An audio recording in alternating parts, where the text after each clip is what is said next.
Halachot of bishul, cooking on Shabbat, are very complicated because you speak to most normal people and you tell them, you know how to cook on Shabbat? They say, of course, Rabbi, what's the question? Of course we can't cook. That's why our wife prepares all the food from Friday. That's why we have to make sure we take care of everything from Friday afternoon. It's all done, finished, completed, and it's even put on the block. It's 100%. The problem is that they don't realize that cooking is not physically taking food and putting it on the fire and actually boiling it up. That's a form of cooking, but that's not the only way of how a person could cook. A person could cook in a very light, simple way, and many times you don't even intend, but you don't realize that that's really what you're doing. The most famous example is making a cup of tea. Person doesn't realize the leaves inside the tea bag are a problem, because when you pour boiling hot water on top of those tea leaves, you're in essence cooking the leaves. You're cooking those tea leaves that are inside, and the water is hot enough. Yad soledet bo, coming directly from the Kli Rishon. It's coming right out into your cup without a question. According to all opinions, it is forbidden. So you would not be allowed to take a tea bag, put it inside your cup, and open up the hot water, the spigot, to actually let the water go right into your cup of tea. But that's called cooking. Even though most of us don't consider that cooking, most of us call that making a cup of tea. That's what we're doing in essence. But that's in the format, in the Torah's direction. Chachamim tell us that that's called cooking the tea leaves. So what should a person do when he needs to make a cup of tea? So Halakha says that Kli Rishon has a tremendous amount of cooking power.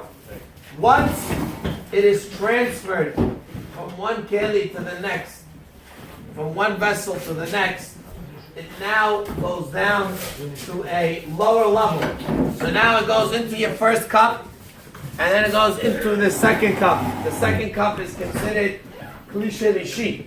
So therefore, you have the urn, your first cup, second cup. Hachamim tell us, again, that in such a case, even though that water might be very, very hot, but that water is not considered cooking, it doesn't have the power of cooking, and therefore if a person puts a tea bag inside of it, no longer does it have the power of actually cooking, because it's not the way of cooking. Nobody cooks from transferring water 3 times from one vessel to the next, and therefore this is not a form of cooking. One would be allowed to do so.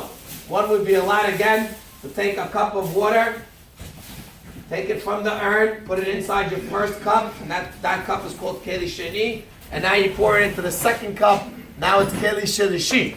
And that second cup that we have, which we call it Keli Shelishi because we have an urn which is 1, cup is number 2, cup number 2 is now the third keli, and therefore it no longer could cook, and now you could put tea bags. Some people are even mahmir on tea, because tea is something which is very, very easily cooked, and therefore some people will not even do that. They will make the tea already from before, and they will just add it to the water. However, again, there are opinions that permit it, and therefore one could, again, not with 1 cup, you got to transfer from the first cup that you got your hot water into another cup, and then one could make his cup of tea. Now this is all for tea. However, for coffee it's a little bit different, and therefore for a cup of coffee, one may not pour directly water into the cup that has coffee beans or coffee, a spoon of coffee that you just put instant coffee, but rather first put the water in,